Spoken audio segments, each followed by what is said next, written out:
আজকে বাংলাদেশে ঐক্যের একটা কথা লক্ষ্য করা যায়, যদিও যেই হারে কথা হয় ওই হারে কাজ হয় না।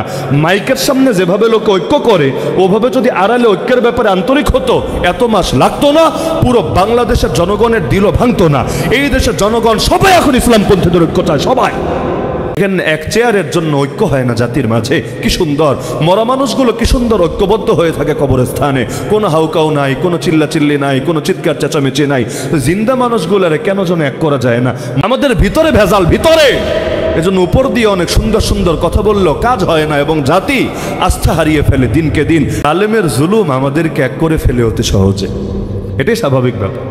হয়তো ইসলামের পক্ষের শক্তি চাপ দিয়ে ঐক্যবদ্ধ করে রাখে, অথবা ইসলামের বিপক্ষের শক্তি মারতে মারতে এক করে ফেলে। আল্লাহ বলেন, আমি প্রত্যেক জাতির ভেতরে কোনো না কোনো রসুল পাঠিয়েছি এই বার্তা দিয়ে, তোমরা আল্লাহর ইবাদত করবা এবং তাগুত বর্জন করবা। তাগুত আমরা সহজে পরিচয় দেই বাতিল মাহবুদ, তার মানে তোমরা হক মাহবুদের বান্দা হবা, বাতিল মাহবুদকে বর্জন করবা। দাওয়াতের অংশ একটা না, অংশ দুইটা। লা ইলাহা, নেই কোনো মাহবুদ ইল্লাল্লাহ, আছেন একমাত্র আল্লাহ, আল্লাহ ছাড়া দ্বিতীয় কোনো মাহবুদ নাই। তার মানে আল্লাহ রসুলদের দাওয়াতে মূল প্রতিপাদ্যই ছিল এটা, আল্লাহর জমিনে একজনেরই গোলামি হবে, একজনেরই বন্দেগী হবে, একজনেরই ইবাদত হবে, একজনেরই আনুগত্য হবে। তিনি ছাড়া আর কারো গোলামি হবে না, আর কারো বিধান মান্য করা হবে না, আর কারো আনুগত্য হবে না, আর কারো ইবাদত বা বন্দেগী হবে না। তো এই যে দুটো বার্তা দিয়ে নবীরা আসলেন দুনিয়াতে, আল্লাহ পাঠালেন তাদেরকে, এই দুটো বার্তা সমাজের মধ্যে প্রতিষ্ঠিত করা, এটাই হলো নবীগণকে প্রেরণ করার মৌলিক একটা লক্ষ্য, যেটা আল্লাহ জানিয়েছেন পাক কালামের ভেতরে। বাংলাদেশেও যেমন বহু মানুষ এমন আছে যারা ডাইরেক্ট শিরিক করে, মূর্তি পূজা করে, বিভিন্ন দেবদেবীর উপাসনা করে আল্লাহকে বাদ দিয়ে অথবা আল্লাহর পাশাপাশি। আর কিছু মানুষ আছে এমন যারা মূর্তির পূজা করে না, যারা আল্লাহকে বাদ দিয়ে অন্য কারো গোলাম বা বান্দা এটা বলে নিজেদেরকে পরিচয় দেয় না। তবে তাদের জীবনী ঘাটলে দেখা যায় তারা জীবনের সব ক্ষেত্রে একমাত্র আল্লাহর গোলামিও করে না। কোনো ক্ষেত্রে আল্লাহর বিধানকে চূড়ান্ত মনে করে, কোনো ক্ষেত্রে অন্যের বিধানকে চূড়ান্ত মনে করে। যেমন এই বাংলাদেশে বহু লোক এমন আছে যাদের নামাজের রব একজন, রাজনীতির রব আর একজন, যাদের যাকাতের রব একজন কিন্তু অর্থনীতির রব আরেকজন, যাদের হজের রব একজন কিন্তু বিচার আচারের কোর্ট কাচারের রব আরেকজন, যাদের কোরবানির রব একজন কিন্তু তাদের পার্লামেন্টের রব আরেকজন, যাদের ব্যক্তিগত আমলের রব একজন কিন্তু সংবিধানের রব আবার আরেকজন। নামাজ পড়তে পারবে আল্লাহর নীতি মেনে, কোনো আপত্তি হবে না, কিন্তু বিচারকের সামনে গিয়ে যদি বলে, হে মহামান্য বিচারক, হে জাজ, হে জাস্টিস, হে ম্যাজিস্ট্রেট, আমাকে আল্লাহর কালাম দিয়ে বিচার করে দেন না, তখন তাকে বলা হবে, তোর এত বড় সাহস, তো আমাদের আইন মানিস না, আমাদের বিচার নিয়ে তোর দিলে সন্তুষ্টি কাজ করে না, তো আমাদের আইনকে বাতিল করে আল্লাহর আইনে বিচার চাস, এবং তুই বলছিস তোরে কোরআন দিয়ে বিচার করতে হবে। পক্ষে গেলেও মানিস, বিপক্ষে গেলেও মানিস, কারণ দুনিয়ার সবাই তোরে ঠকাতে পারে, আল্লাহ ঠকাবে না। দুনিয়ার সব আইনে ভুল থাকতে পারে, আল্লাহর আইনে ভুল থাকতে পারে না। এত বড় সাহস তোর, তুই আদালত অবমাননা করেছিস এবং হতে পারে তুই কোনো জঙ্গি বাহিনীর সদস্য হয়েছিস, যা বাকি জীবন কাশিমপুরে ডাইল ভাত খায়া থাক। অপরাধ কি? আল্লাহর কোরআনের বিচার চেয়েছে, এটাই অপরাধ। ওরা যা মনে চায় হারাম করবে, হালাল করবে, এটা নিয়ে কিছু বললেও আপনারে মারতে তেরে চলে আসবে। যেমন ধরেন বেশ্যাখানা খুলে রাখবে, আল্লাহ করেছেন হারাম, ওরা করে দিয়েছে হালাল। আপনি যদি বলেন বেশ্যাখানা বন্ধ করতে হবে, এর দুয়ারে তালা লাগাতে হবে, প্রয়োজনে গণভবনের মতো, গণভবনে যা করেছে পাবলিক, যে এরও এই বেশ্যাখানারও ইট দেয়াল থেকে শুরু করে সব ধসিয়ে দিতে হবে, খুলে আনতে হবে, তখন বলবে আস্ত জঙ্গি একটা পাওয়া গিয়েছে। কেন? কারণ সরকারের হালালকে সে হারাম করতে এসেছে, অথচ আল্লাহ কিন্তু হারামই করে দিয়েছিলেন সরকার হালাল করার আগে। তাহলে জীবনের সব ক্ষেত্রে আল্লাহরে মানে কোথায়? এই যে 21শে ফেব্রুয়ারি ভাষা শহীদদের স্মরণে, এখন তো দিন, গতকাল রাতেই তো 12টার সময় না ঘুমিয়ে কষ্ট করে গিয়ে উপস্থিত হয়েছে এবং শহীদ মিনারে ফুল দিয়েছে, তাই না? শহীদ মিনারে ফুল দিয়েছে, তাও খালি পায়ে গিয়ে, জুতা পায়ে দিলে আবার পাপ হবে, কবরের মধ্যে মাইর হবে, মাইর। এজন্য জুতা মোবারক খুলে খালি পায়ে গিয়ে ফুল মোবারক দিয়ে চলে এসেছে। সারাদিন যত ফুল দেওয়া হবে সন্ধ্যাবেলা এগুলো ঝাড়ু দিয়ে নিয়ে আবার ডাস্টবিনে ফেলে দিবে। কবরে পার্সেল করবে না, কবর ফুটা করে ফুলগুলো কবরে ঢুকায় দিবে না। সারাদিন বসে যত লাখ টাকার না কোটি কোটি টাকার ফুল দেওয়া হবে, ফুলগুলোর পরিণতি হবে ঝাড়ুর বাড়ি খেয়ে ডাস্টবিনে গিয়ে পড়তে হবে। আরে কি লাভ হলো এই ফুলগুলো দিয়ে? অনেকের চেতনায় এখন আঘাত লাগবে, কিন্তু একটাবার নিজের বিবেককে জিজ্ঞাসা করেন, যেই দেশে এখনো 4 কোটির বেশি মানুষ দারিদ্র সীমার নিচে বসবাস করে, যদি এমন হতো এই দেশে টাকা রাখার জায়গা নাই, সবাই খুব সুখে আছে, অনেক বেশি সম্পদ নিয়ে বসে আছে, তাহলে যা মনে চায় করো, টাকা রাখার যেহেতু জায়গা নাই যেখানে মনে চায় ঢালো, তাও নয়তো একটা ব্যাপার স্যাপার ছিল। কিন্তু যেই দেশে এখনো 4 কোটির বেশি মানুষ দারিদ্র সীমার নিচে আছে, এখনো কত মানুষ নুন আনতে গেলে পান্তা ফুরিয়ে যাচ্ছে। আরে সব মানুষের আলোচনা রাখেন, এই বাংলাদেশের আলেম সমাজ এখনো কি পরিমাণ কষ্টে আছে। এখনো এই দেশের গ্রামাঞ্চলে অধিকাংশ আলেমের মাসিক বেতন কত? 2000, 3000, 5000, 6000 বেতন কত? তার চাইতে বড় কথা হলো বাকি কত, বাকি কয় মাসের বেতন কত? এর চাইতে 6 মাস বাকি, 10 মাস বাকি, 8 মাস বাকি। তাহলে এই যদি হয় দেশের সবচাইতে সম্মানিত যারা, তাদের মধ্যে অন্যতম যে আলেম সমাজ, তাদের পরিণতি, অন্যদের পরিণতি আর নাই বা বললাম। তাহলে যেই দেশে এখনো মানুষ অভাবে আছে, ওই দেশের মানুষ অপচয় করে কিভাবে? হ্যাঁ, কেউ পারলে আমাকে বিজ্ঞান দিয়ে বোঝাক, ধর্ম রাখেন, ধর্মরে সাইডে রাখেন, বিজ্ঞান দিয়ে আমাকে বোঝাক, হুজুর 10 কেজি ফুল দিলে কবরে 10 দিন সুখ থাকে, আর ফুলের পরিমাণ 1 মন হলে মোটামুটি 2 মাস মায়ের পিঠ বন্ধ থাকে, কবরে আয়না ঘরে ঢুকায় না, নিয়া ওই আলাদা ইলেকট্রিক চেয়ারে বসে শক্তকও দেয় না ফেরেশতা, এবং আরও যারা আছে তারা তারে মারে টারে না, সাপও কামড়ায় না, বিচ্ছুও সবল দেয় না। আলহামদুলিল্লাহ। তাহলে আমি তাশকিল করব, প্রত্যেক ওয়াজে গিয়ে গিয়ে বলবো, ভাই আর কিছু পারেন বা না পারেন অমুক দিনে শহীদদের স্মরণে ফুল দিয়েন। কেন? ফুল দিলে কবরে সুখ হবে, ফুল দিলে কবরে শান্তি হবে। কিন্তু ধর্ম রাখেন, বিজ্ঞান দিয়ে এমন কোনো উদ্ভট কেউ কোনোদিন প্রমাণ করতে পারবেন? যদি না পারেন তাহলে ফুল দিয়ে কি লাভ হবে? লাভটা কি আমাকে বোঝান।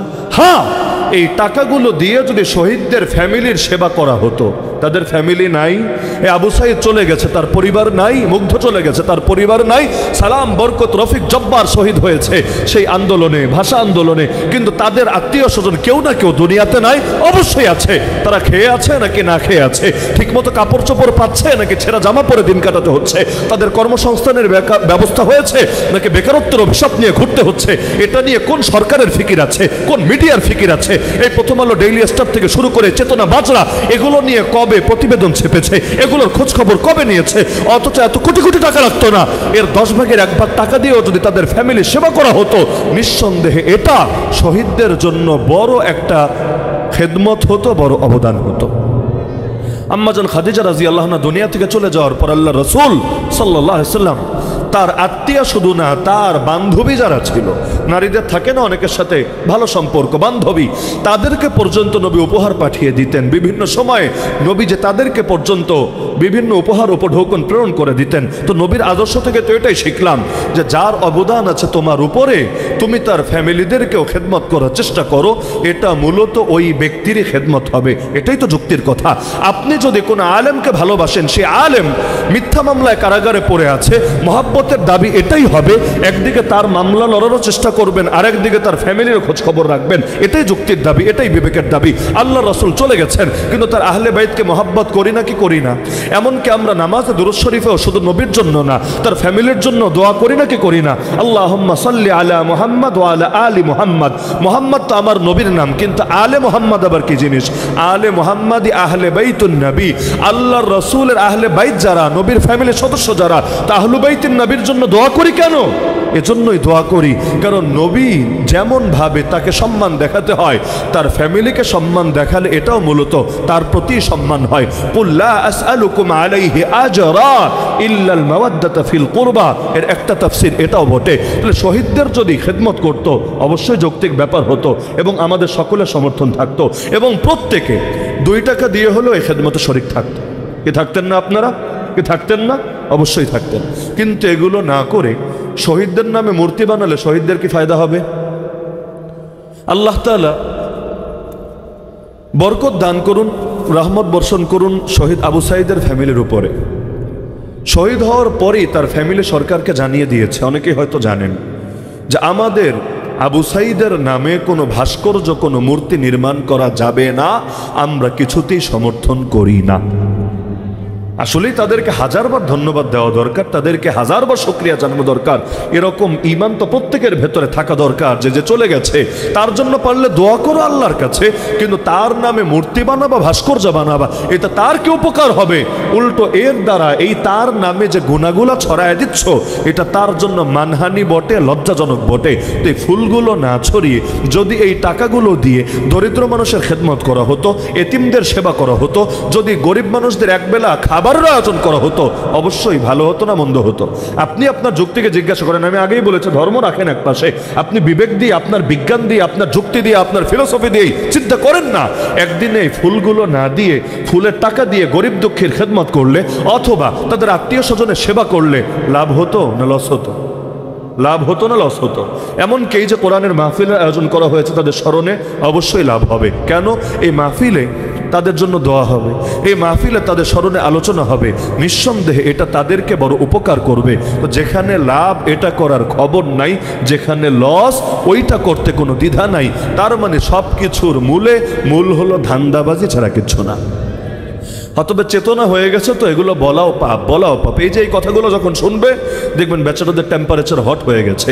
অথচ অযৌক্তিক কাজ করার কি দরকার আছে? সংস্কার আর কুসংস্কার, এত সংস্কার সংস্কার সংস্কার বলে কুসংস্কারকে আঁকড়ে ধরার কি প্রয়োজন আছে? কেউ মারা গেলে দেখবেন সংসদে 1 মিনিট দাঁড়ায় থাকে তার স্মরণে, থাকে না?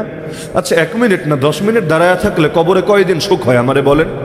যদি বলতে পারেন যুক্তি দিয়ে, তর্ক দিয়ে, আমি দাঁড়ায় থাকবো প্রয়োজনে আমার সব শ্রোতাদেরকে নিয়ে। যত শ্রোতা আছে না, বলবো শহীদদের স্মরণে, মৃতদের স্মরণে 1 মিনিট না ভাই 1 ঘন্টা খাড়ায় থাকেন, প্রয়োজনে মাথা নিচে দিয়ে পা উপরে দিয়ে খাড়ায় থাকেন, যেভাবে পারেন। কারণ আপনি খাড়ায় থাকার দ্বারা, আপনি নীরব থাকার দ্বারা যদি তার কবরে ফায়দা হয়, কেন থাকবেন না? আপনি শহীদদের জন্য এতটুকু করবেন না? এটা তো আসলে হওয়া উচিত না। কিন্তু যদি এতে ফায়দা না থাকে, কেন করা হবে? অনর্থক কাজ করা কোনো সচেতন মানুষের শান হতেই পারে না। তো বলছিলাম যে আল্লাহ রসুল সাল্লাল্লাহু আলাইহি ওয়াসাল্লাম শুধু ইসলাম প্রচার করতে এসেছেন নাকি প্রতিষ্ঠাও করতে এসেছেন? তিনি শুধু হক মাবুদের উপরই লোকে ঈমান আনবে এতটুকুই দাওয়াত দেন নাই। হক মাবুদকে ধরবে, বাতিল মাবুদকে ছাড়বে। হক মাবুদকে ধরবে, বাতিল মাবুদকে ছাড়বে। আগে ছাড়বে পরে ধরবে। লা ইলাহা, সব বাতিলরে ছেড়ে দিলাম, ইল্লাল্লাহ, একমাত্র আল্লাহর সঙ্গে সম্পর্ক জুড়ে দিলাম। এই কালেমার অর্থ এটাই, আমার নামাজের রব যিনি, আমার রাজনীতির রব তিনি, আমার যাকাতের রব যিনি, আমার অর্থনীতির রব তিনি, আমার হজের রব যিনি, আমার পার্লামেন্টের রব তিনি, আমার যাকাতের রব যিনি, আমার কোর্ট কাচারের রব তিনি, আমার কোরবানির রব যিনি, আমার সংবিধানের রব তিনি। জীবনের সব ক্ষেত্রে রব আমার একজনই। আরে মসজিদেও আল্লাহ, মাদ্রাসায়ও আল্লাহ, মাহফিলেও আল্লাহ, খানকায়ও আল্লাহ, তাবলীগেও আল্লাহ, মার্কাজেও আল্লাহ, রাষ্ট্রেও আল্লাহ, রাজনীতিতেও আল্লাহ, অর্থনীতিতেও আল্লাহ, বিচারাচারেও আল্লাহ, আইন কানুনেও আল্লাহ, শিক্ষা দীক্ষাও আল্লাহ, সভ্যতাও আল্লাহ, সংস্কৃতিতেও আল্লাহ, বিনোদনেও আল্লাহ। জীবনের সব ক্ষেত্রে শুধু আল্লাহ আল্লাহ আল্লাহ। রুহের জগতে আল্লাহ প্রশ্ন করেছেন, আমি কি তোদের রব না? আমরা বলেছি অবশ্যই আল্লাহ, আপনি আমাদের রব। মরার পরে প্রথম প্রশ্নই করা হবে, মান রব্বুকা, কে তোর রব? আমরা বলবো ইনশাআল্লাহ, ইনশাআল্লাহ বলবো রব্বি আল্লাহ, আল্লাহ আমাদের রব। জন্মের পরে আজান শোনানো হয়েছে, ইকামত শোনানো হয়েছে, ডান কানে এবং বাম কানে বুঝিয়ে দেওয়া হয়েছে আল্লাহই রব, আল্লাহই বড়, আল্লাহ ছাড়া কোনো মাবুদ নাই, দ্বিতীয় কোনো মাবুদ হতেই পারে না। এই যে ঘোষণা দিয়ে দেওয়া হয়েছে ডান কানে আর বাম কানে, আজান ইকামত হয়ে গেছে, নামাজটা খালি বাকি আছে। এজন্য জানাজার নামাজে আজান লাগে না, ইকামত লাগে না, কারণ আজান ইকামত তো হয়ে গেছে। মাঝখানে অল্প সময় নিয়ে বান্দা দুনিয়াতে এসেছে, তো যেহেতু শুরুতেও আল্লাহ, শেষেও আল্লাহ, মাঝখানেও সে আল্লাহর সাথেই সম্পর্ক জোরে রাখতে হবেই হবে। হ্যাঁ, নবীজি ইসলাম প্রতিষ্ঠা করতে এসেছেন, ভালো কথা, কিন্তু করেছেনটা কিভাবে? নবী যেভাবে করেছেন আমাদেরও তো সেভাবেই করতে হবে। কারণ কালেমার মধ্যে তো আমরা 2 অংশে এটাই মেনেছি, লা ইলাহা ইল্লাল্লাহ, হুকুম মানব আল্লাহর, মুহাম্মদুর রাসূলুল্লাহ, তরিকা অনুসরণ করব আল্লাহর রাসূল মুহাম্মদ সাল্লাল্লাহু আলাইহি ওয়াসাল্লামের। যেহেতু হুকুম আল্লাহর, তরিকা নবীজির। আল্লাহ বললেন নামাজ কায়েম করো, আকিমুস সালাহ, কায়েম করবে কিভাবে? যথাযথভাবে নামাজ আদায় করবে কিভাবে? আল্লাহ বিস্তারিত বলে দেন নাই। পুরো কোরআন ঘেটেও জাস্ট 2টা রাকাত নামাজ তাকবীরে তাহরিমা থেকে সালাম পর্যন্ত কিভাবে পড়তে হয় আপনি ডিটেইল বের করতে পারবেন না। কিছু অংশ পাবেন, কিছু অংশ পাবেন না। 2 রাকাত নামাজ পড়তেও নবীর অনুসরণ লাগে, নবীর সুন্নাহ লাগে। নবী নিজে নামাজ পড়ে দেখিয়ে দিলেন, সাল্লু কামা রাআইতুমুনি উসাল্লি। উম্মত সালাত আদায় করো যেভাবে আমাকে সালাত আদায় করতে দেখেছো। আল্লাহ বললেন হজ করা লাগবে, ওয়ালিল্লাহি আলান নাস হিজ্জুল বাইতি মান ইসতাতা ইলাইহি সাবিলা। সামর্থ্যবানদের জন্য বাইতুল্লাহর হজ ফরজ করা হয়েছে, কিন্তু হজ করবে কিভাবে? আরাফায় কবে যাবে, মিনায় কবে যাবে, মুজদালিফায় কবে যাবে, আরে তাওয়াফ কিভাবে করবে, সাই কিভাবে করবে, শয়তানরে পাথর কিভাবে মারবে, কত কিছুর তো দরকার আছে। আল্লাহ রাসূল শিখিয়ে দিলেন, খুযু আন্নী মানাসিকাকুম, খুযু আন্নী মানাসিকাকুম। হে উম্মত, আমার থেকে শিক্ষা গ্রহণ করো কিভাবে তোমাদের হজ আদায় করতে হবে। তাহলে হুকুম দেন আল্লাহ, তরিকা শেখান কে? মুহাম্মাদুর রাসূলুল্লাহ সাল্লাল্লাহু আলাইহি ওয়াসাল্লাম। আল্লাহ বললেন জিহাদ করা লাগবে, ওয়াকাতিলুহুম হাত্তা লা তাকুনা ফিতনা ওয়া ইয়াকুনা দ্বীনু কুল্লুহু লিল্লাহ। যতদিন ফিতনা নির্মূল না হবে এবং আল্লাহর জমিন, আল্লাহর দ্বীন বিজয় না হবে, ততদিন পর্যন্ত বাতিল অপশক্তির বিরুদ্ধে লড়াই চলবেই চলবে। কিন্তু জিহাদ হবে কিভাবে? নবী শিখিয়ে দিলেন, উম্মত আমার বদর দেখো, উহুদ দেখো, খন্দক দেখো, তাবুক দেখো, হুনাইন দেখো, 47টা গাজওয়া দেখো, আর 27টা গাজওয়া দেখো, 47টা সারিয়া দেখো।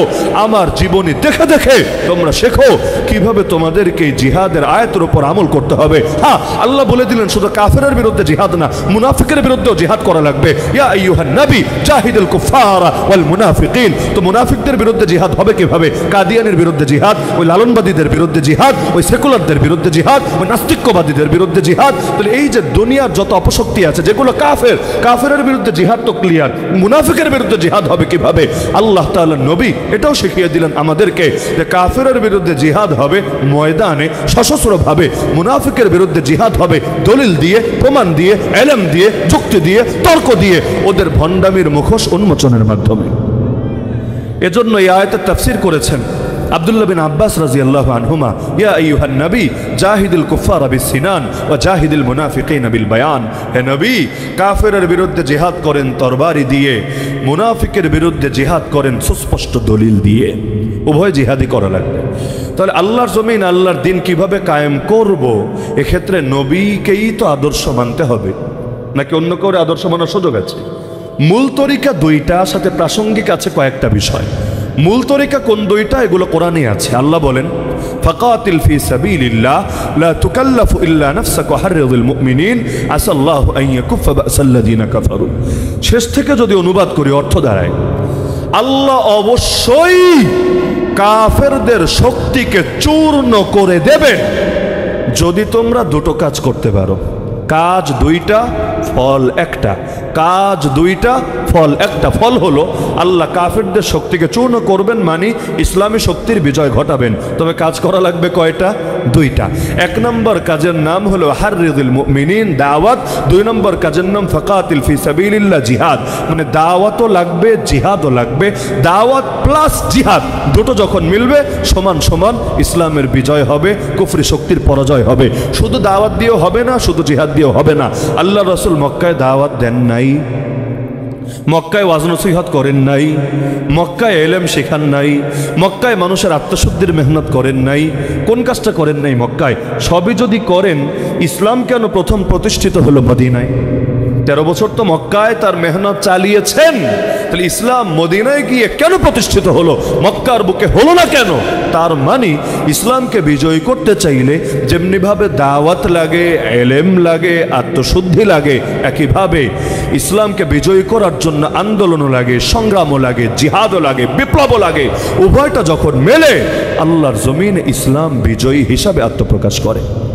নবীজি তার জামানায় মদিনায় ইসলাম কায়েম করে দেখিয়েছেন, মক্কায়ও কায়েম করে দেখিয়েছেন। মদিনায় ইসলাম কায়েম করেছেন দাওয়াত দিয়ে, গণ আন্দোলন গড়ে তুলে, গণ বিপ্লব ঘটিয়ে। মক্কার বুকে ইসলাম কায়েম করেছেন জিহাদের মাধ্যমে। যদিও বাহিনী সামনে এসে লড়াই করার সাহস করে নাই, আগেই সারেন্ডার করে দিয়েছে। তবে নবী তো জিহাদের প্রস্তুতি নিয়ে গিয়েছেন, মুজাহিদ বাহিনী নিয়ে গিয়েছেন। তাহলে আমরা বলতে পারি এই যে 2 আদেশ আল্লাহ দিলেন, দাওয়াত এবং জিহাদ। দাওয়াতের দ্বারা ইসলাম বিজয়ী হলো মদিনায়, জিহাদের দ্বারা ইসলাম ইসলাম বিজয়ী হলো মক্কায়, দাওয়াতের দ্বারা ইসলাম বিজয়ী হলো মদিনায়, জিহাদের দ্বারা ইসলাম বিজয়ী হলো মক্কায়। তাহলে মূল মাধ্যম সর্বযুগে দুইটা থাকবে, মুসলমানকে দাওয়াত আঁকড়ে ধরতে হবে, জিহাদও আঁকড়ে ধরতে হবে। এখন বিস্তারিতভাবে হালকা একটু ধারণা দেওয়ার চেষ্টা করব যে দাওয়াত আর জিহাদ আঁকড়ে ধরা হবে কিভাবে। যেমন বাংলাদেশের লোকে দাওয়াত দেয় না, হ্যাঁ দেয় তো, তাহলে ইসলাম কেন কায়েম হয় না? একটু ঝামেলা আছে। ঝামেলা হলো নবীজি দাওয়াত দিয়েছেন, আমরাও দাওয়াত দেই, তবে নবীর দাওয়াতের কয়েকটা বৈশিষ্ট্য ছিল। এর মধ্যে অন্যতম হলো আল্লাহ রসুল সাল্লাল্লাহু আলাইহি সাল্লাম প্রচণ্ড দুর্দিনেও নিজের গোল কি, টার্গেট কি, লক্ষ্য কি, মিশন কি, ভিশন কি, এটা প্রকাশ করতে লুকোচুরি করেন নাই। তিনি দ্বিমুখিতা অবলম্বন করেন নাই। তিনি কোনো মুখোশ চেহারার মধ্যে ধারণ করেন নাই। হ্যাঁ, মায়ের খেয়েছেন, জেল খেটেছেন, রক্ত দিয়েছেন, আপনজনরা শহীদ হয়েছে, সেই কষ্টকে পর্যন্ত বরণ করেছেন, এক পর্যায়ে দেশও ছেড়েছেন, লেকিন নিজের মিশনকে প্রকাশ করতে কোনো দ্বিধা করেন নাই। যেমন একটা উদাহরণ দিলে বুঝবেন, মক্কার যুগে আল্লাহ রসুলের কাছে প্রস্তাব দেওয়া হলো, আবু তালেবের মাধ্যমে প্রস্তাব নিয়ে আসলো আবু জাহাল গংরা, এসে বলল, আবু তালেব তোমার ভাতিজাকে থামাও, যে কোনো মূল্যে, সে যা চায় সব দিতে আমরা রাজি আছি। নারী চাইলে আরবের সবচেয়ে সুন্দরী নারীকে তার বধূ বানিয়ে দেব, সম্পদ চাইলে সম্পদের পাহাড় বানিয়ে দেব, ক্ষমতা চাইলে তাও বলে ফেলুক, সমস্যা নেই, তাকে একটা আসন দিয়ে দিব, একটা পদ দিয়ে দিব, দারুন নাদওয়া নামক পার্লামেন্টে একটা আসন তার জন্য ছেড়ে দিব, কোনো ব্যাপার না। আর যদি তাকে জিনে ধরে তাও বলে ফেলুক, আমরা সবচাইতে ভালো কবিরাজ ডেকে এনে চিকিৎসা করাবো, নাউযুবিল্লাহ। চারটা অফার, নারীর অফার, সম্পদের অফার, ক্ষমতার অফার, আর লাস্টে গিয়ে এটা হলো টিটকারি, এটা কোনো অফার না, কবিরাজ ডেকে এনে চিকিৎসা করানোর অফার। তাহলে মূল অফার থাকছে তিনটা, নারী, সম্পদ, ক্ষমতা। দেখবেন আমাদের যত লোভ এই তিনটার কোনো একটাকে কেন্দ্র করেই থাকে। সাধারণত এমন মানুষ দুনিয়াতে থাকার কথা না, তিনটার কোনোটাই তাকে টানে না। দুই একজন থাকতে পারে রোবট টাইপের লোক, কিন্তু অধিকাংশই এমন তিনটার কোনো একটাই তাকে টানবেই টানবে। হয়তো নারীর টান আছে, ওই টাকলা মুরাদদের মতো, পলকদের মতো, অথবা নারীর টান নাই, ক্ষমতার টান আছে। যেমন বিগত দিনে ওই ডামি নির্বাচন থেকে শুরু করে যেগুলোতে ঠং ঠং করে লাফিয়ে লাফিয়ে যারা গিয়ে সেখানে একটা পদ পেয়ে, একটা আসন পেয়ে সব মুনাফিকি করার জন্য রেডি হয়ে গেছে। মানে পেটে খাবার পড়লে আর পিঠ বাঁচার গ্যারান্টি পেলে আর পকেটে কিছু হাদিয়া চলে আসলে সব আকাম করার জন্য রেডি থাকে। আর 3 নম্বর হলো তাকে সম্পদ দেওয়া হবে। সম্পদের লোভ তো সবারই আছে, টাকার প্রয়োজন কার নাই? আমার নাই, আপনার নাই, সবার আছে। কেউ হয়তো প্রয়োজন থাকার পরও নিজেকে এড়াতে পারে, কিন্তু কেউ হয়তো সেটা পারে না। টাকার প্রয়োজন সবারই আছে, প্রয়োজনের বাইরে কেউ থাকে না। তো এই 3টা টোপ দেওয়া হলো নবীকে। আল্লাহ নবীকে কোন টোপ দিয়ে ফাঁসাতে পেরেছে? নারীর টোপ, ক্ষমতার টোপ, সম্পদের টোপ। মাথায় রাখবেন, যারাই দ্বীনের দায়ী হবেন, আগামী দিনের বিপ্লবী যোদ্ধা হবেন, আপনাদের সামনেও এই পরীক্ষাগুলো আসবেই আসবে। সবগুলো আসুক আর কোনো একটা আসুক, নবীর সিরাত সামনে না থাকলে আপনারও পা পিছলে যেতে পারে। আপনার সামনেও নারীর টোপ আসতেই পারে। এটা যদি নাও আসে, আপনি ভালো মানুষ, আপনার চরিত্র ভালো, আপনার ক্যারেক্টার ওরা চেনে, অন্তত সম্পদের লোভ আপনাকে দেবেই দেবে। কত লেনদেন যে চলে আড়ালে আবডালে, আল্লাহ কত লেনদেন আপনি ভাবতে পারবেন না। আর এটা যদি নাও হয়, ক্ষমতার টোপ তো ভাই সবাই গেলে। দেখেন এক চেয়ারের জন্য ঐক্য হয় না জাতির মাঝে, কি সুন্দর মরা মানুষগুলো কি সুন্দর ঐক্যবদ্ধ হয়ে থাকে কবরস্থানে, কোনো হাউকাউ নাই, কোনো চিল্লাচিল্লি নাই, কোনো চিৎকার চেঁচামেচি নাই। জিন্দা মানুষগুলারে কেন যেন এক করা যায় না? মরা ব্যাং এক পাল্লায় তুলে একসাথে মাপা যায়, জিন্দা ব্যাং আর 100 কেন 10টাই তুলে দেখেন না, তুলতে দেরি, কোনটা যে কোন দিক দিয়ে লাভ দিয়ে বের হবে এটা হতে দেরি না। এজন্যই বলা হয় ইসলামী খেলাফত ছাড়া জাতিকে ঐক্যবদ্ধ করা যায় না। কারণ শুধু ওয়াজ দিয়ে ঐক্যবদ্ধ হয় না রে ভাই। কেউ যখন ঐক্য ভাঙতে চাইবে, ওইটারে ফিরাবেন কিভাবে? এমন কোন শক্তি থাকা লাগে, খালি বের হ তুই, তোরে ঘাড়ানোর জন্য আমার জিনিস রেডি আছে। ওই রকম পাওয়ার ছাড়া জাতিকে এক করা সম্ভব না। এজন্য দেখবেন জাতি যখন ঐক্যবদ্ধ হয়েছে, জাতি কোনো শক্তির অধীনে থেকে ঐক্যবদ্ধ হয়েছে। এই যে আজকে বাংলাদেশে ঐক্যের একটা কথা লক্ষ্য করা যায়, যদিও যেই হারে কথা হয় ওই হারে কাজ হয় না। মাইকের সামনে যেভাবে লোক ঐক্য করে, ওভাবে যদি আড়ালে ঐক্যের ব্যাপারে আন্তরিক হতো, এত মাস লাগতো না, পুরো বাংলাদেশের জনগণের দিলও ভাঙতো না। এই দেশের জনগণ সবাই এখন ইসলামপন্থীদের ঐক্য চায়, সবাই। আমরা তো পুরো দেশ ঘুরি, পুরো জনগণের পালস আমরা বুঝি, সবাই চায় ঐক্য, কিন্তু দিনকে দিন নিরাশ হয়ে যাচ্ছে, হতাশা চলে আসছে। তারা বলছে এই জাতিরে দিয়ে কিচ্ছু হবে না, ইসলামপন্থীদের দিয়ে কিচ্ছু হবে না, এরা এখনো পারছে না নিজেদের ভেদাভেদ ভুলতে। ঝামেলা কোথায়? ঐক্যের কথা তো সবাই বলছে, তো ঝামেলা হলো ঐক্যের কথা বলে মাইক তো ফাটায় ফেলছে, কিন্তু ঐক্য করতে কিছু কার্যকর পদক্ষেপ তো নিতে হবে। লিয়াজু কমিটি কই, আশপাশে গিয়ে বসার ব্যবস্থা কই, রূপরেখা কই, নকশা কই, কোন কোন বিষয় একমত হবে, কোন জায়গাগুলো দ্বিমতের জায়গাগুলোতে উদারতা দেখানো হবে, এগুলোর কার্যকর রূপরেখা কই? কোনো তদবির নাই, কোনো পদক্ষেপ নাই, কোনো রূপরেখা নাই, কোনো কিছু নাই।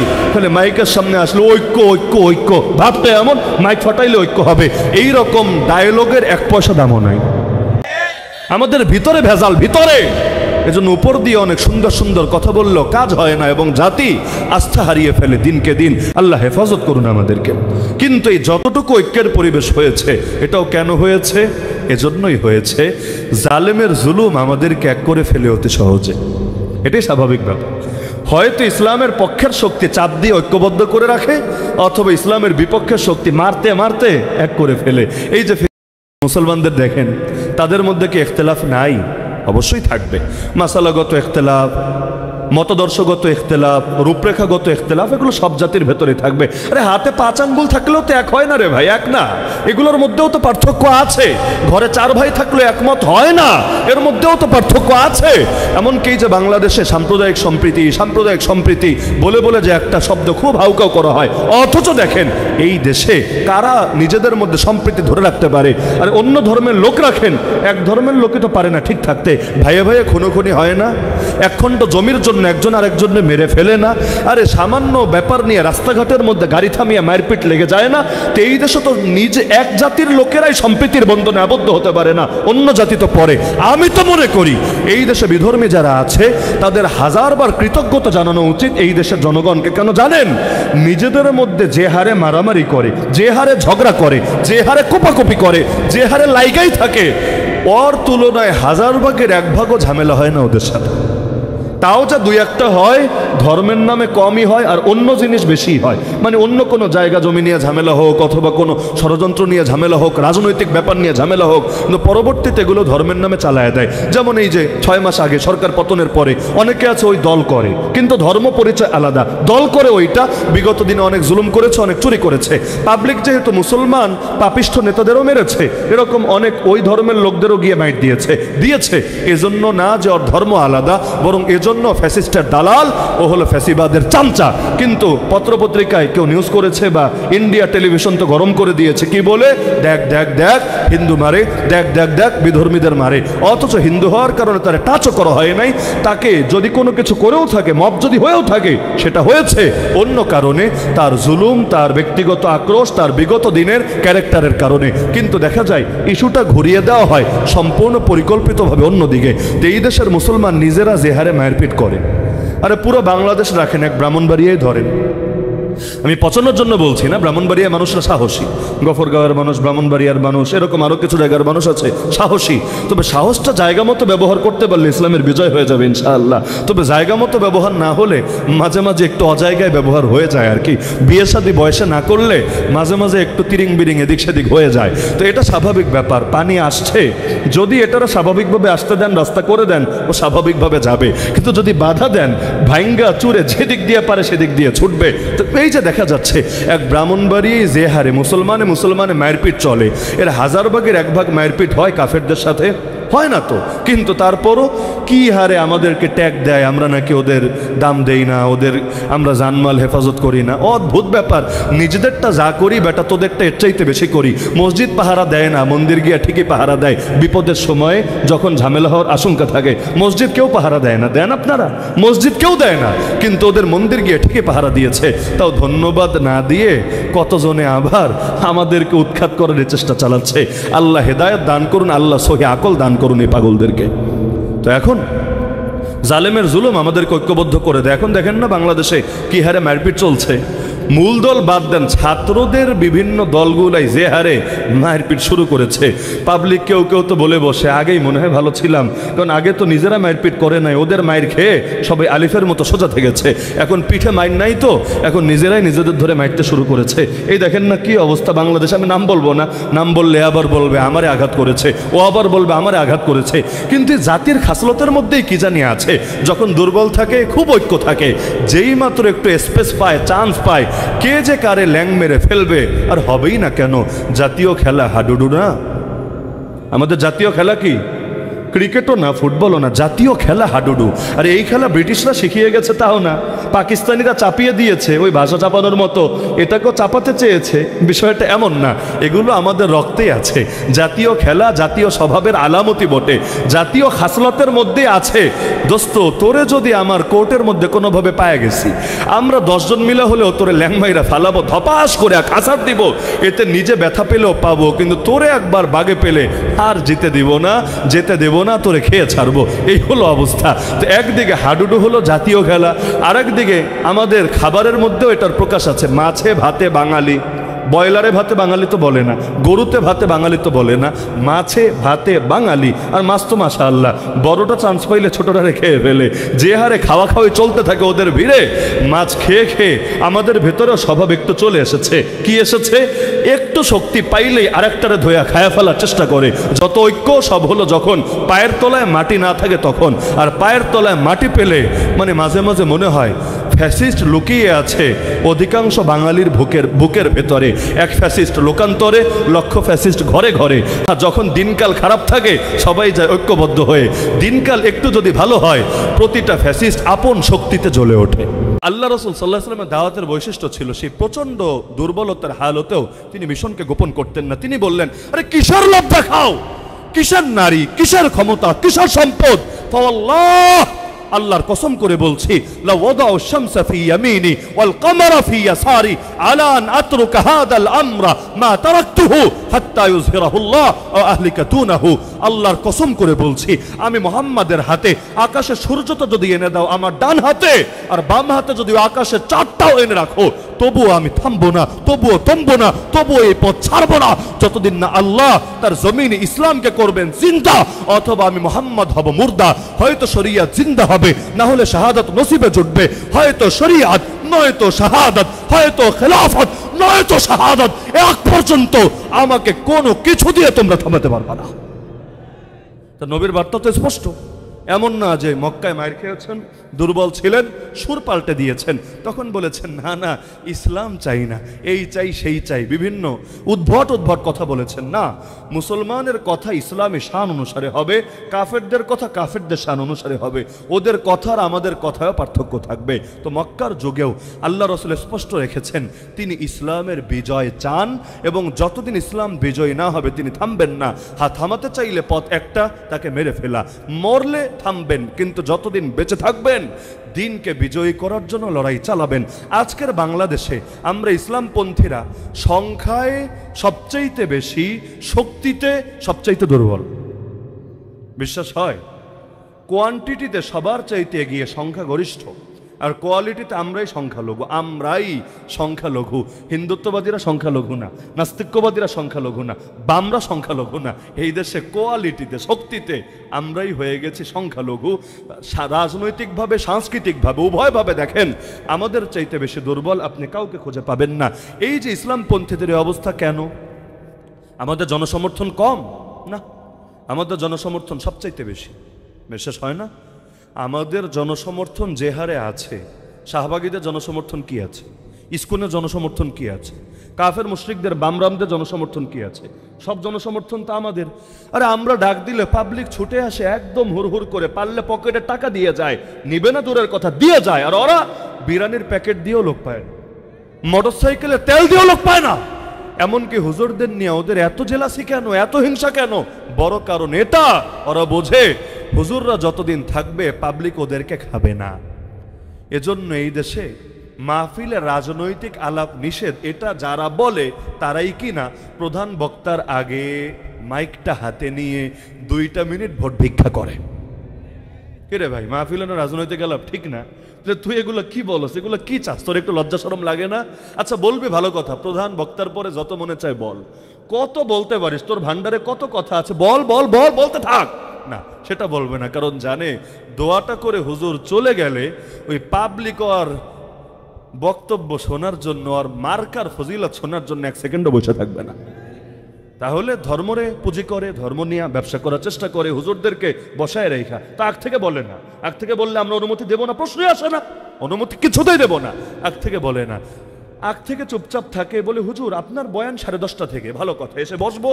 চোরের মতো করে একজন এসে, হুজুর 5টা মিনিট একটু দেওয়া যাবে?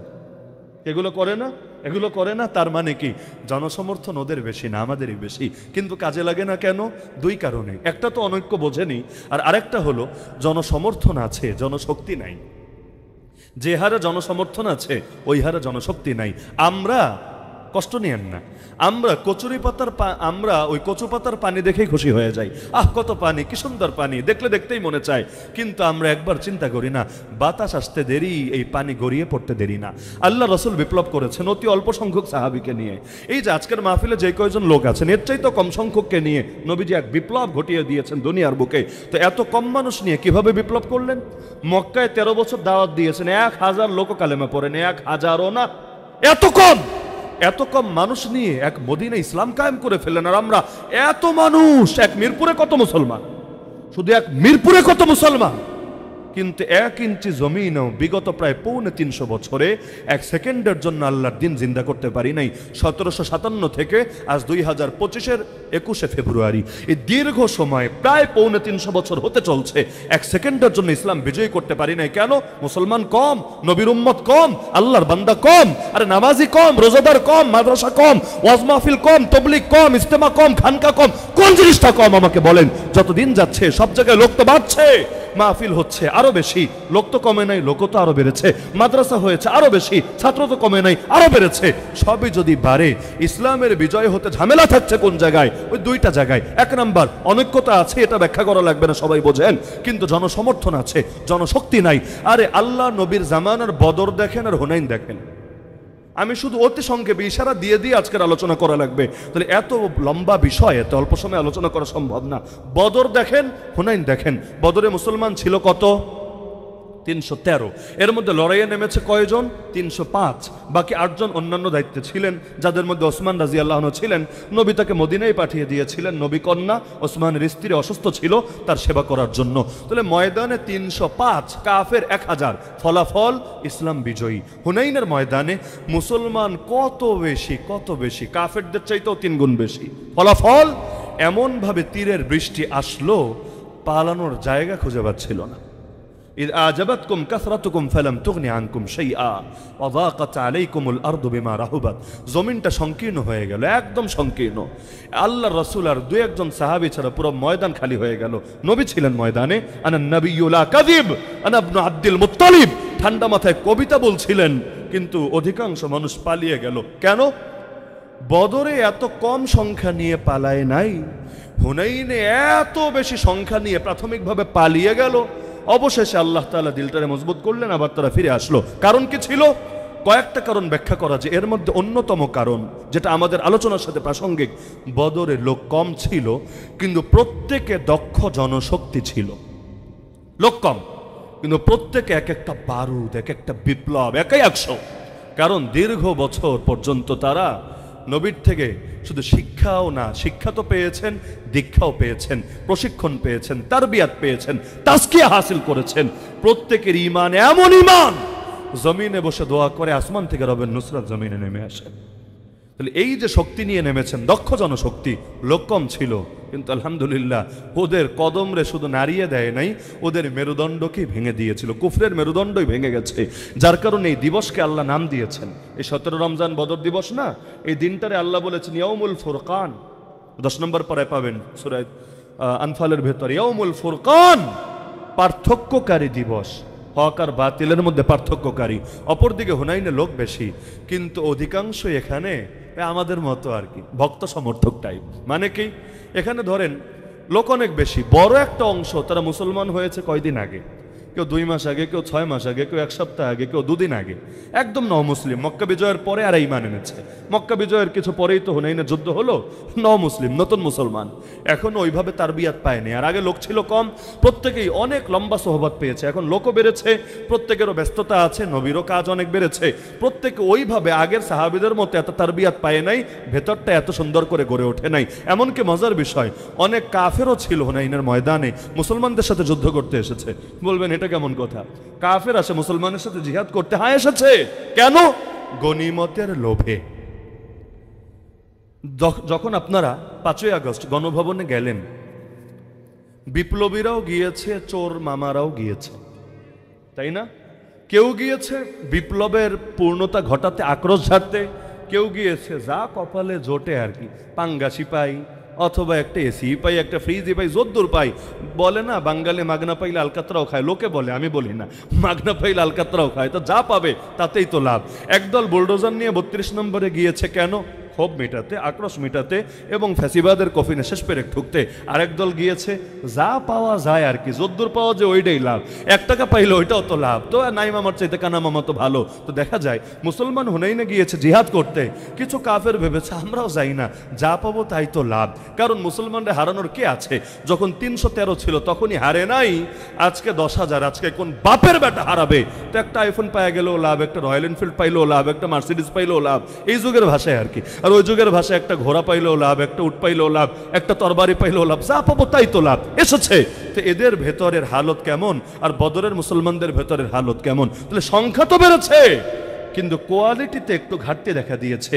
নজর আল্লাহর থেকে সরে সংখ্যার দিকে চলে গিয়েছে।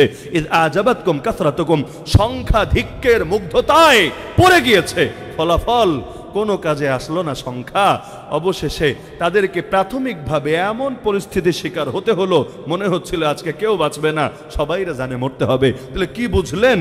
শুধু জনসমর্থন থাকলেই চলে না, জনশক্তি লাগে?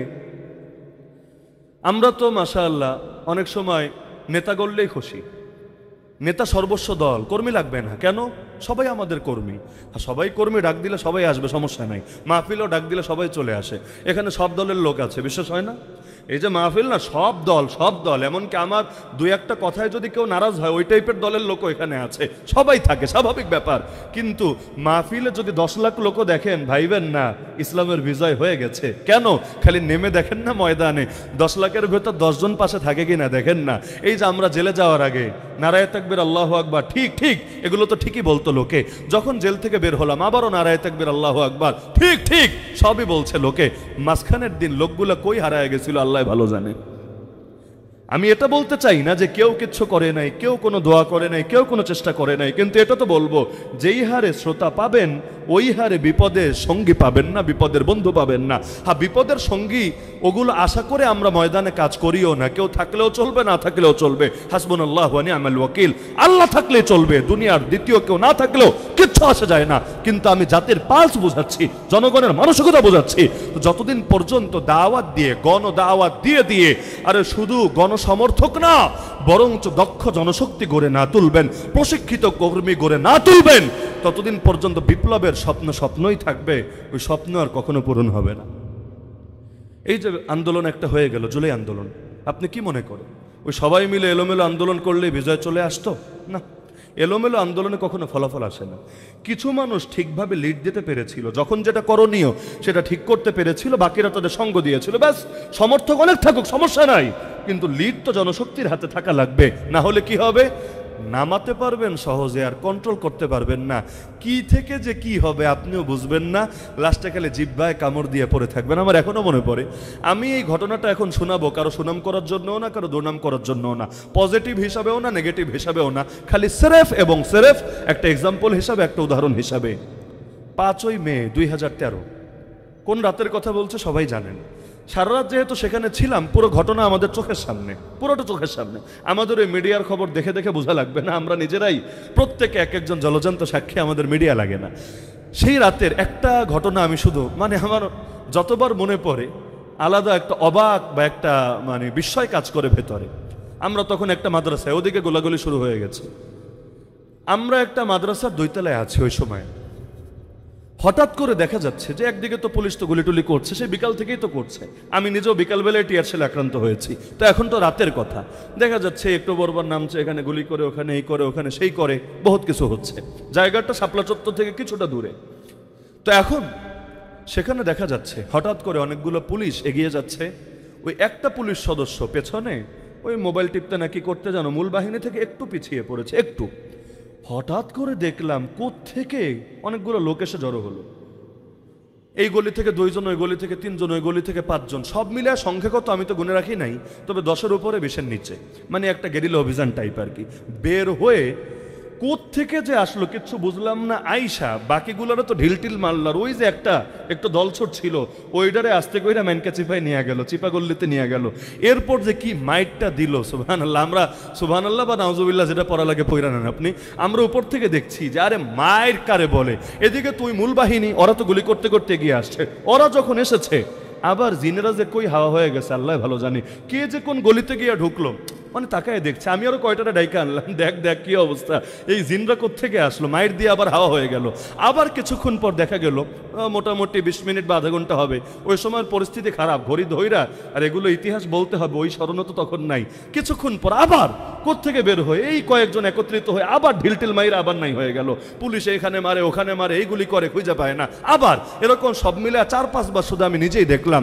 তা আমি অবাক হয়ে গেলাম যে এই আল্লাহর বান্দারা তো মনে হয় মিশন নিয়েই নেমেছে এবং আগ থেকে পরিকল্পনা করে রেখেছে। তো লোক যদিও কম, কিন্তু এই কয়জন মিলে ওদেরকে এমনভাবে গরম করে রেখেছে, এর চাইতে 10 গুণ 20 গুণ হলেও হয়তো এদেরকে এই পরিমাণ গরম করতে পারতো না। তাহলে যে কোনো ক্ষেত্রে প্রশিক্ষিত কর্মী আর আবেগী ভক্তই। তাহলে হুজুগে বাঙালির হুজুগ দিয়ে এই জাতির বিপ্লবের স্বপ্ন দেখে লাভ নাই।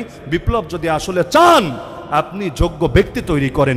একটা প্রবাদ আছে যে যোগ্য নেতা আরো কিছু নেতা তৈরি করে, তারা শুধু আবেগী ভক্তকুল আর ফলোয়ার্স তৈরি করে না, বরং প্রকৃত লিডার্স যারা, তারা আরো অনেক লিডার্স গড়ে যায় পৃথিবীর বুকে। সুতরাং চেষ্টা করেন, জীবনে আর কিছু পারেন বা না পারেন, একটা খালেদ বিন ওয়ালিদ তৈরি করেন।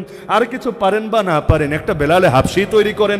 আর কিছু পারেন বা না পারেন, দাওয়াত দিয়ে, মেহনত করে করে, সময় দিয়ে, জানমাল খরচ করে একটা মোহাম্মদ বিন কাসেম তৈরি করেন। আরে নুরুদ্দিন জিনকিও আছে, সালাহুদ্দিন আইয়ুবিও আছে। দুইজনের মধ্যে কানেকশন যদি না হয়, তাহলে মসজিদে আকসা স্বাধীন হবে কিভাবে? নুরুদ্দিন যদি পাওয়া যায় সালাহুদ্দিনকে, সালাহুদ্দিন যদি পাওয়া যায় নুরুদ্দিনকে, একজন যদি আরেকজনের দ্বারা উপকৃত হতে পারে, অবশ্যই ইসলামের বিজয় সহজ হবে। ইমাম বুখারী বলেন, আল্লাহ যদি আমাকে জিজ্ঞাসা করে, হে বুখারী, কি নিয়ে এসেছো তুমি আল্লাহর কাছে? তুমি যে আসলে হাসরের ময়দানে, তোমার পুঁজি কি, তোমার মুক্তির উপায় কি? আমি আল্লাহকে বলবো, আল্লাহ দেখেন, এই যে আমার শাগরেদ ইমাম আবু ঈসা তিরমিজি, ওরে নিয়ে এসেছি। আল্লাহ দেখেন কি একটা শাগরেদ আমি বানিয়েছি, ওর দ্বারা তিরমিজি শরীফ পড়ে এবং অন্যান্য জ্ঞানের দ্বারা জাতি দেখেন কি উপকৃত হয়েছে। আল্লাহ শাগরেদটার দিকে তাকে আমারে মাফ করে দেন। তো পুঁজি তো একটা না একটা লাগে। তো শুধু সমর্থক না বাড়ায়া দক্ষ জনশক্তি বাড়াবেন, প্রত্যেকের ভেতরে শাহাদাতের তামান্না ঢুকায় দিবেন। আরে ময়দানে কেউ যদি আসে আবেগ নিয়ে, এক আবেগ নিয়ে আসবে আর এক আবেগ নিয়ে সরে যাবে, স্বাভাবিক ব্যাপার, আবেগ ক্ষণস্থায়ী। কিন্তু আকীদা যদি কাউকে ময়দানে আনে, শাহাদাতের তামান্না যদি কাউকে ময়দানে আনে, মৃত্যু ছাড়া কোনো জিনিস তাকে ময়দান থেকে সরাতে পারবে না। এজন্য কোরআন বলছে, নবীর সাহাবীদেরকে লোকে যদি ভয় দেখাতো, কিসের ভয়? হেই তোদেরকে মাইরা ফেলবে, দুনিয়ার সবাই এক হয়ে গেছে তোদেরকে মারার জন্য। আল্লাযীনা ক্বালা লাহুমুন নাস ইন্নান নাসা ক্বাদ জামাউ লাকুম ফাখশাউহুম ফাযাদাহুম ঈমানা। এই কথা শুনলে তাদের ঈমানের দরিয়া জোশ চলে আসতো। তারা বলতো, আরে কার ভয় দেখাস আমাদেরকে? ওয়াকালু হাসবুনাল্লাহ, তারা বলতো আমাদের জন্য এক আল্লাহই যথেষ্ট। আরে জান আল্লাহর জন্য, মরণ আল্লাহর জন্য, সব তো আল্লাহর জন্য। তো যেহেতু সব আল্লাহর জন্য, যতদিন ভেতরে প্রাণ আছে, সেই প্রাণে স্পন্দন আছে, ধমনীতে রক্ত প্রবাহিত আছে, ততদিন হকের পক্ষে বাতিলের বিপক্ষে আমাদের আমরণ লড়াই আর সংগ্রাম চলবেই চলবে, চলবেই চলবে, চলবেই চলবে। তাহলে সুতরাং গণদাওয়াত দিয়ে গণসমর্থন করতে হবে, পাশাপাশি নবীজির মতো তারবিয়াত করে করে দক্ষ জনশক্তি গড়ে তুলতে হবে। ইসলামের প্রথম মাদ্রাসার নাম বলতে পারবেন? ইসলামের প্রথম মাদ্রাসার নাম কি? দারুল উলুম দেওবন্দ না, কলকাতা আলিয়াও না। তাহলে বলবেন কোনটা? সুফা না সুফাও না। ইসলামের প্রথম মাদ্রাসা হলো আরকাম ইবনে আবিল আরকাম রাদিয়াল্লাহু আনহুর ঘর, যেটা মক্কায় অবস্থিত ছিল, আবু জাহেলের ঘরের কাছেই ছিল। এটাকে কেন প্রথম মাদ্রাসা বলছি? ওই যে শুরুর যুগে 2-1 জন কালেমা পড়তো না, তাদেরকে নবীজি সে গোপনে নিয়ে সেই ঘরে একত্রিত করত, কখনো 2 জন, কখনো 4 জন, কখনো 5 জন। নবীজি গোপনে তাদেরকে ট্রেনিং দিতেন। এই ট্রেনিং অস্ত্রের ট্রেনিং না, ওই আরব জাতি জাতিগতভাবেই যোদ্ধা, তাদেরকে শিক্ষা দিয়ে, দীক্ষা দিয়ে, তারবিয়াত করে, তাজকিয়া করে প্রত্যেককে এক একটা বারুদে পরিণত করতেন। অবশ্য আল্লাহ বাঁচাইছে। এই যুগে যদি হতো, রাজনৈতিক নেতারা বলতো নবীজি গুপ্ত দল করছেন, গুপ্ত রাজনীতি করছেন। বুঝেন নাই? গুপ্ত দল মানে গোপনে গোপনে কাজ করছেন। নবী তো গোপনেই করেছেন, মক্কায় প্রকাশ্যে করার সুযোগ তো ছিল না। দ্বীনের জন্য বদরে নামাও সুন্নাহ, দ্বীনের জন্য হিজরতের সময় গুহার মধ্যে 3 দিন কাটানো হতো নবীর সুন্নাহ, দ্বীনের জন্য তায়েফের ময়দানে গিয়ে রক্তাক্ত হওয়া সুন্নাহ, দ্বীনের জন্য বদরে গিয়ে কুফরের মেরুদণ্ড ভেঙে দেওয়া সুন্নাহ, দ্বীনের জন্য ক্ষুধার জ্বালায় পেটে পাথর বাঁধাও সুন্নাহ, দ্বীনের জন্য উত্তম খাবার খেয়ে আল্লাহ শুকরিয়া আদায় করে এটাও সুন্নাহ। সবই তো আদর্শ আছে আমাদের সামনে। কোনোটারে বড় করতে গিয়ে অন্যটারে ছোট করার সুযোগ কোথায় আছে? দ্বীনের জন্য আত্মগোপন করা কি নিষেধ নাকি? যদি প্রয়োজন পড়ে, আরে নিষেধ নাকি? নিষেধ না, হ্যাঁ, তবে শর্ত সাপেক্ষে। এর যে শর্তগুলো আছে সেগুলোর আলোকে কেউ যদি আত্মগোপন করে, সমস্যা কি হয়েছে? তাহলে দেখা যাচ্ছে আল্লাহ রসুল সাল্লাল্লাহু আলাইহি ওয়াসাল্লাম যেই কাজ করেছেন, আমাদেরকেও বাংলাদেশে সবার আগে এই কাজ করতে হবে। এই দেশে আলহামদুলিল্লাহ আল্লাহ সহজ করে দিয়েছেন। চারদিকে মুশরিক আর মুশরিক আর মুশরিক, মাঝখানে মুসলমান আর মুসলমান আর মুসলমান। আজীব ব্যাপার না? যদি এমন হতো মক্কা মদিনা থেকে ইসলাম আসতে আসতে আসতে আসতে সবই মুসলমান হয়েছে, ওই সিরিয়ালে আসতে আসতে আমরাও হয়ে গেছি, এটা ব্যাপার স্বাভাবিক ছিল। কিন্তু না, মক্কা মদিনা ইসলাম আছে, এখানে আছে, মাঝখানে কত মুশরিক, শিরিক আর শিরিক। আল্লাহর কত বড় দয়া, কত বড় মায়া, কত ভালোবাসা আমাদের উপরে। আল্লাহ তাআলা জমিন কিন্তু উর্বর করে দিয়েছেন, প্রত্যেকের ভেতরে ঈমানের নিভু নিভু আগুন জ্বলছে। বারুদে বারুদে ঘষা লাগাই দিতে পারলে, ওই নিভু নিভু আগুনের মধ্যে একটু ঘি ঢেলে দিতে পারলে এটাই দাউ দাউ করে জ্বলে উঠবে এবং সব বাতিলকে পুরিয়ে আল্লাহর জমিনে ইসলামের বিজয় আনবে। তাহলে গণদাওয়াত দেওয়া লাগবে তো ইনশাআল্লাহ। দাওয়াতের কোনো সুযোগ হাতছাড়া করবেন না। নবী কিভাবে দাওয়াত দিতেন?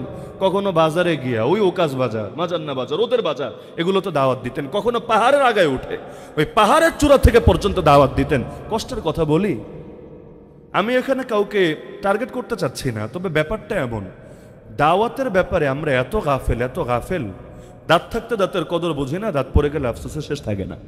আজকে বাংলাদেশে যত বাতিলপন্থী আছে, এদের বড় একটা সংখ্যক বাতিলের খাতায় নাম লিখিয়েছে অনলাইন ব্যাপক হওয়ার পরে। কেন? অনলাইনের কিছু লাভ আছে, কিছু ক্ষতি আছে। ক্ষতি তো বহুত আছে, জানেনি। কিছু লাভ হলো, মানুষের মধ্যে ইসলাম সম্পর্কে জানার একটা আগ্রহ তৈরি হয়েছে। এখন গণহারে মানুষ কিন্তু ওয়াজও শোনে। রিমান্ডে আমাকে বলেছিল, হুজুর আমাদের মোট 70 জন, মানে কাউন্টার টেররিজমের মোট 70 জন আপনাদের বয়ানগুলো মনিটরিং করে, নিয়মিত আপনাদের বয়ান শোনে। আমি বললাম, আমাদের বয়ান শুনে 70 জন, এত বেশি কেন? এত লোক তো দরকার নাই। বলল, দেখেন সোশ্যাল মিডিয়ার প্রায় সবই আপনাদের দখলে। এখন যারা নাটক সিনেমা দেখে, গান বাজনা দেখে, তারাও দেখবেন টুকটাক ওয়াজ শোনে, কোন হুজুর কি বলে না বলে, কার মধ্যে মারপিট চলে, সব খোঁজ খবর রাখে। তো যে হারে মানুষ আপনাদের দিকে ছুটতে শুরু করেছে, যদি নজরে নজরে না রাখি, কখন যে কোন দিকে কি আগুন লাগবে আল্লাহ ভালো জানে। এজন্য আপনাদেরকে নিয়ে আমরা সবচাইতে বেশি ভয়ে থাকি। আমার মনে আছে, এখন থেকে সপ্তাহ 2 আগে হবিগঞ্জে এক মাহফিলে, হবিগঞ্জের বড় এক মাদ্রাসার নাজিমে তালিমাত শিক্ষা সচিব সাহেব আমাকে বলছেন, হুজুর আপনারা যে কারাগারে থেকেছেন, এটা আমাদের জন্য আল্লাহর বড় রহমত। আমি বললাম, এটা আবার কেমন কথা? আমরা থাকলাম জেলে, রহমত হলো আপনাদের জন্য। কথাটা উল্টা লাগে। পরে বলল, না দেখেন, আপনারা ময়দানে ছিলেন, সরকার আপনাদেরকে নিয়ে ব্যস্ত ছিল এবং আপনাদেরকে ধরেছে, মেরেছে, জুলুম করেছে, আয়না ঘরে ভরেছে, রিমান্ডে নিয়েছে, জেলে পাঠিয়েছে, আবার আপনাদের জন্য যে আন্দোলন হয়েছে এগুলো দমাতে চেয়েছে। কিন্তু ময়দান যদি খালি থাকতো, আপনাদেরকে নিয়ে যদি ব্যস্ত না থাকতো, অর্থাৎ আপনারা নাই ময়দানে, পুরো অবস্থাটা স্বাভাবিক থাকতো, তাহলে তো আমাদেরই ধরতো সবার আগে, মসজিদে তালা লাগাতো, মাদ্রাসা বন্ধ করতো, আরো যা করো তা করতো। কারণ শুরু হয় একটা দিয়ে, শেষ হয় আরেকটা দিয়ে। কাফেররা জিহাদের বিপক্ষে বলে, তাই না? শুনলে মনে হয় জিহাদটাই খারাপ, ওদের চোখে সব ভালো। কিন্তু নবীরা মারল কেন মক্কায়? মক্কায় নবী জিহাদ করেছেন, খেলাফত কায়েম করেছেন না। তার মানে ওদের চুলকানি ইসলাম নিয়ে, কিন্তু প্রথমেই পুরাটা নিয়ে বললে পাবলিক সহ্য করতে পারবে না। এজন্য প্রথমে জিহাদের বিরুদ্ধে বলবে, বাঙালি ভাববে, মুসলমান ভাববে জিহাদ বাদ দেই, তাহলে মনে হয় খুশি হবে। দুদিন পর পর্দার বিপক্ষে বলবে, তারপর দাড়ির বিপক্ষে বলবে, তারপর ইসলামের রাজনীতির বিপক্ষে বলবে, তারপর আরো একটা বলবে, বলতে এমন ভাবে নষ্ট করে ছাড়বে, আরে তখন মুসলমান তো থাকতে দিবেই না, এমনকি পুরুষও থাকতে দিবে না, শরীফরে ধৈরা শরীফা বানায় ছাড়বে। কি এক আজীব তামাশা! তাহলে শুরু করে একটা দিয়ে, শেষ করে আরেকটা দিয়ে, সুতরাং শুরুতেই ওদের লাগাম টেনে ধরতে হবে। সৈয়দ কুতুব রহমতুল্লাহ একটা কথা আমার বড় ভালো লাগে, তিনি বলেছেন আদর্শিক পতন শুরু হয় সামান্য দিয়ে, কারণ পথের শুরুতে দূরত্ব কমই থাকে। ধরেন এক জায়গা থেকে রাস্তা দুইটা গেছে, দুইটা, একটা ডাইনে একটা বামে। আপনি যদি ডাইনের রাস্তায় যান বামের রাস্তায় যান, দুটোর মাঝখানে দূরত্ব অতি সামান্য, কয়েক গজ কয়েক মিটার। কিন্তু যত আগাবেন দূরত্ব তত বাড়বে, বাড়তে বাড়তে বাড়তে একসময় দূরত্ব অনেক বেশি হবে। তিনি বলেন আদর্শিক পতন যদি কারো একবার শুরু হয় সামান্য দিয়ে, কিন্তু যত এগোতে থাকে বাড়তে বাড়তে বাড়তে একসময় তার সাথে আর ইসলামের সম্পর্কই থাকে না। এই যুগে মডারেট ইসলামের অবস্থা দেখেন, এই ইসলামের সাথে নবীর আনিত ইসলামের মিলই খুঁজে পাবেন না। আল্লাহ হেফাজত করুন। তা নবী যেভাবে ইসলাম কায়েম করেছেন, আলোচনা দীর্ঘ, আমি আজকে মূল একটা ফোকাসে আনলাম, সেটা হলো আমাদেরকে গণদাওয়াত দিতে হবে। গণদাওয়াত দিয়ে দিয়ে গণ আন্দোলনের অবস্থা তৈরি করতে হবে, যাতে করে এই দেশের মানুষের ভেতরে দিন চাওয়ার অদম্য আগ্রহ তৈরি হয়। এখনো এই জাতির অধিকাংশ মানুষ ইসলামী রাষ্ট্র ব্যবস্থা চায় না, এখনো চায় না। নামাজ পড়ে, নামাজ পড়তে পড়তে কপালে দাগ ফেলে দিয়েছে, নিজের নামের আগে আলহাজ লেখে। আরে দান সদকা বহুত করে, বহুত, কয়েকটা মাদ্রাসা চালায় লাখ লাখ টাকা দিয়ে নিয়মিত। তো যদি বলেন ইসলামী রাষ্ট্র চান না, হুজুর এটা চাই না, এটা চাই না, সব চাই, এটা চায় না। এটাই হলো অবস্থা। কেন? তারা ভাবে শরিয়া না চেয়েও মুসলমান থাকা যায়, তারা ভাবে শরিয়া প্রতিষ্ঠা না করেও নিজেরা খাঁটি ইমানদার বলা যায়, তারা ভাবে আল্লাহ তাদেরকে শুধু নামাজ রোজা নিয়ে প্রশ্ন করবে, আল্লাহর জমিনে আল্লাহর দিন কোন হালতে ছিল এটা নিয়ে কোনো প্রশ্ন করবে না। তাহলে গণ দাওয়াতে আমাদের বহুত ঘাটতি আছে, দাওয়াত বাড়ায় দিতে হবে, দিন কায়েমের দাওয়াত। পারবেন না ইনশাআল্লাহ? প্রত্যেকে দায়ী হবেন। আমি একা কয়জনটা দাওয়াত দিব, আপনি একা কয়জনটা দাওয়াত দিবেন, 10 জনে মিলে কয়জনটা দাওয়াত দিব। কিন্তু প্রত্যেকে যখন এক একজন দায়িত্বে পরিণত হবে, কয়জনকে মারবে, কয়জনকে ধরবে? 100 জনকে জেলে ঢুকালে 1000 জন নতুন করে তৈরি হবে। হুসাইনের রক্তে কারবালা রঞ্জিত হলে নতুন নতুন হুসাইন ময়দানে নেমে আসবে। এক আবু সাইদ যাবে, তার রক্তের প্রতিটা ফোঁটা আরো হাজারো আবু সাইদকে নতুন প্রেরণায় জাগিয়ে যাবে। সুতরাং প্রত্যেকে দায়ী হবেন, গণদাওয়াত দিবেন, দিন কায়েমের দাওয়াত, যাতে বোঝাবেন ইসলাম ছাড়া মুক্তি নাই, ইসলাম ছাড়া শান্তি নাই, শান্তির মালিক আল্লাহ, মুক্তির মালিক আল্লাহ। আরে আমেরিকার আদর্শ দিয়ে কি হবে? আরে চীনের আদর্শ দিয়ে কি হবে? রাশিয়ার আদর্শ দিয়ে কি হবে? ইন্ডিয়ার আদর্শ দিয়ে কি হবে? আমাদের জন্য আল্লাহ এবং তার রাসূলের আদর্শ লাগবে। কারণ আমেরিকার হাতে কিচ্ছু নাই, রাশিয়ার হাতে কিচ্ছু নাই, ইন্ডিয়ার হাতে কিচ্ছু নাই, সবকিছু একজনের হাতে, আর তিনি কে? আল্লাহ। তাহলে ইসলামের পক্ষে জনমত গঠন করেন। জাতি যদি চায় কোন বাপের বেটা ঠেকায় রাখবে? জাতি যদি চায় ক্ষমতায় যাওয়ার একটা তরিকা নির্বাচন, একমাত্র তরিকা না, একটা তরিকা, একমাত্র তরিকা না। জাতি চেয়েছে ফ্যাসিবাদ বিদায় হোক, নির্বাচন দিয়ে বিদায় করা যাচ্ছিল না, তো কি হয়েছে? নির্বাচন লাগে নাই, আস্তে করে টিকিট ছাড়া উপরে পাঠিয়ে দিছে। টিকিটও লাগে নাই, ভিসা লাগে নাই, টিকিট ভিসা ছাড়াই পাঠিয়েছে। তো পাঠিয়েছে, তারাও ভাবে নাই যাবে তো যাবে, আর মনে হয় ফিরবে না। ঘরের মেয়ে পরের কাছে গিয়ে কয়দিন থাকবে? আরে এটা তো একটা চিন্তারও ব্যাপার, কারণ ঘরের মেয়ে পরের কাছে গেলে একটা ভয় লাগে না? খেয়ে আছে নাকি না খেয়ে আছে, শরীর স্বাস্থ্য আগের মতো আছে নাকি ভেঙে গেছে, আমাদেরও খারাপ লাগে, আমরাও মিস করি তাকে, আমরাও চাই ফিরে আসুক, ফিরে আসুক, উড়েই আসুক, আর নিজ দিয়ে আসুক, চট করেই আসুক, আর ফট করে আসুক। কারণ যদি নাই আসে, শাপলা চত্বরে রক্তের প্রতিটা ফোঁটার বদলা নেব কিভাবে? যদি নাই আসে, আমাদের জীবনের যেই দিনগুলো কেড়ে নিয়েছে কারাগারের ভেতর ফেলে রেখে, এগুলোর বদলা নেব কিভাবে? আরে বহুত হিসাব নিকাশ জমে আছে, ফিরতে তো হবেই হবে, না হলে প্রয়োজন জোর করে ফিরিয়ে আনা হবে।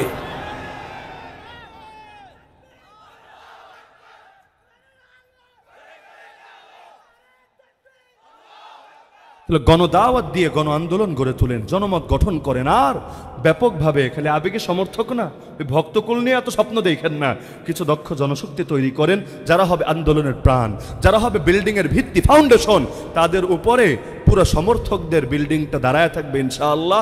এবং এভাবে আল্লাহ চাইলে আগামীর বাংলাদেশ একদিন না একদিন ইসলামের বাংলাদেশ হবেই হবে ইনশাআল্লাহ। বিজয় দেখে যেতে পারি বা না পারি, প্রয়োজনে জামানার খালেদ বিন ওলীদ হতে না পারলাম, জামানার বেলাল হতে তো রাজি আছি, জামানার সুমাইয়া হতে তো রাজি আছি। আল্লাহর জন্য আমরা সব হালতে সন্তুষ্ট আছি। আল্লাহ সবাইকে তৌফিক দান করুন। ইনসাফ ফাউন্ডেশনের আজকের এই মাহফিলকে কবুল করুন, যে ভাষা শহীদদের স্মরণে এবং জুলাই আন্দোলনে যারা শহীদ হয়েছেন তাদের স্মরণে এই মাহফিলের আয়োজন হলো। আল্লাহ তাআলা সমস্ত শহীদ